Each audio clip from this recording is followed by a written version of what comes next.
d'un guide de bonnes pratiques pour impliquer les diasporas et les inviter à investir dans leur pays d'origine, dans des conditions qui sont propices, favorables.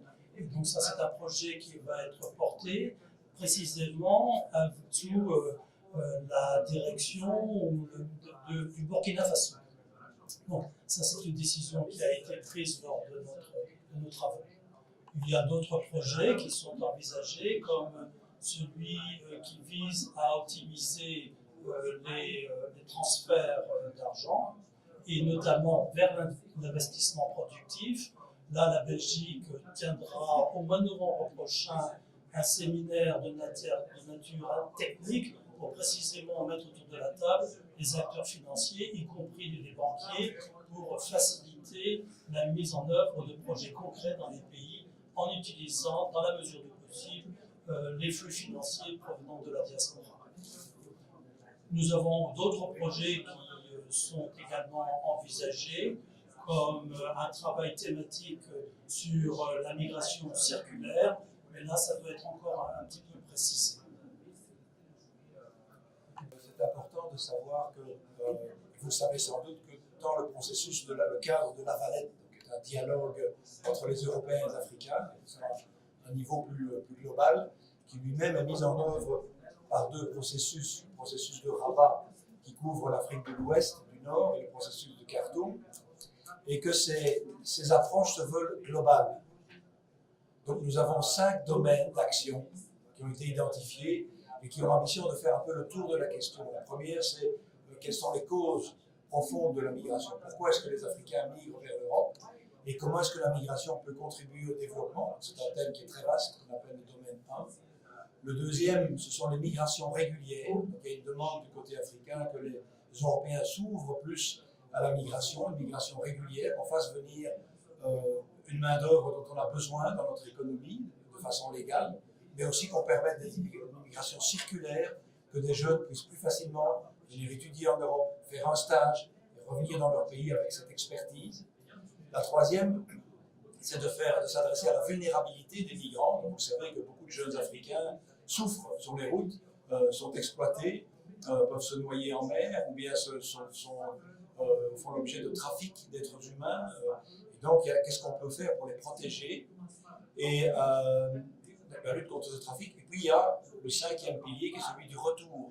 C'est que lorsqu'un immigré a été débouté, qu'il a été demandeur d'asile, par exemple, qu'il a été débouté ou qu'il est en situation illégale chez nous, qu'il puisse rentrer dans son pays avec la collaboration du pays d'origine et avec des mesures d'accompagnement pour qu'il puisse se réintégrer, l'aider à avoir un avenir dans son pays, à développer un projet. Voilà, donc on essaie vraiment d'avoir une approche qui comprend toutes les facettes de la thématique migratoire.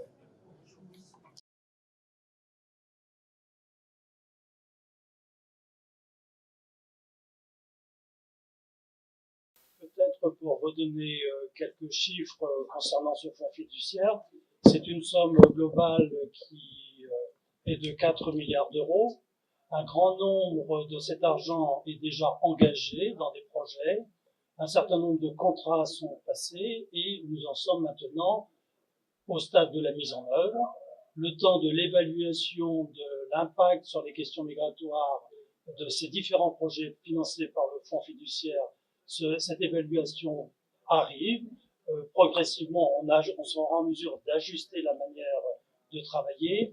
Sur l'origine des fonds, je voudrais juste souligner que ce sont des fonds essentiellement en provenance des instruments financiers de l'Union européenne, et en particulier de la réserve stratégique du Fonds européen de développement, mais également des fonds qui sont là pour la coopération internationale au développement, puisque vous le savez peut-être, les pays d'Afrique du Nord bénéficient également des projets financés par le fonds fiduciaire, mais ne sont pas éligibles pour les fonds en provenance du FED, du Fonds européen de développement.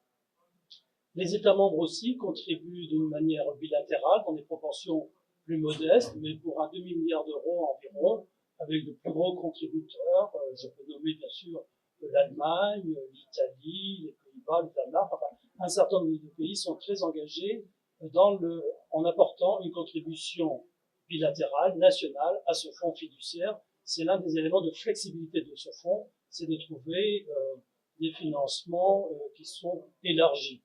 Il y a 2 membres qui ne sont pas dans l'Union européenne, la Norvège et la Confédération helvétique, la Suisse, qui eux aussi participent pour financer ce fonds. Alors, pour l'avenir, je le disais tout à l'heure, la question se pose de savoir si le successeur du fonds fiduciaire d'urgence sera un instrument plus conventionnel qui répond aux dispositions du règlement financier, alors avec peut-être moins de flexibilité. C'est un débat qui n'est pas clos et qui a lieu, qui est en vigueur au sein des instances de l'Union européenne. Peut-être pour revenir à votre aspect de la question, quels sont les bénéficiaires? Est-ce que ce sont des migrants? Alors, le fonds fiduciaire, il est actif dans les 5 domaines que je vous ai cités. Alors, s'il s'agit de donner une assistance pour mieux contrôler les frontières, c'est une aide qui ira aux États, évidemment. Mais par contre, s'il s'agit d'éliminer les causes profondes de la migration, on va travailler sur l'employabilité des jeunes et le fait qu'ils puissent trouver du travail plus facilement. Donc là, il y aura des formations, il y aura des formations professionnelles, mais aussi préparer les jeunes à devenir leurs propres entrepreneurs, créer des projets. Et ça peut s'adresser directement à la jeunesse qui pourrait être candidate à l'immigration. Ce ne sont pas encore des migrants, mais ce sont des jeunes qui pourraient, s'ils ne trouvent pas de travail, être appelés à migrer.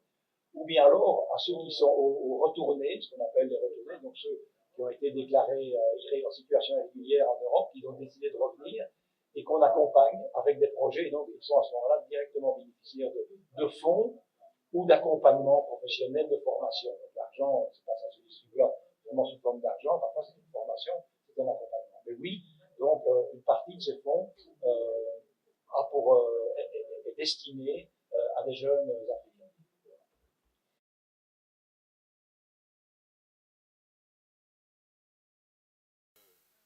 Ce fonds n'est pas le seul. Avant ce fonds et après d'ailleurs, déjà, il faut dire que en bilatéral, certains États ont pu bénéficier des appuis de la part des partenaires, qu'ils soient étatiques ou institutionnels.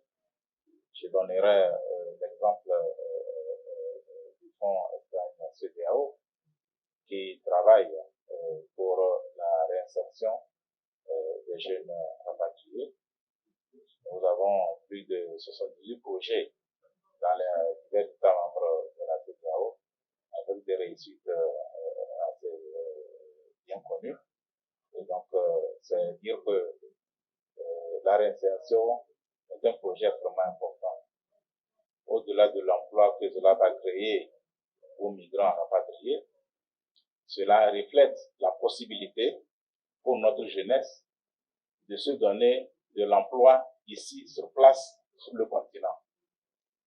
Donc, cela va avoir un impact psychologique ou même formateur chez les autres jeunes migrants potentiels pour qu'ils comprennent qu'ils peuvent se réaliser sur le continent pour peu qu'ils se forment et qu'ils prennent en main leur destin.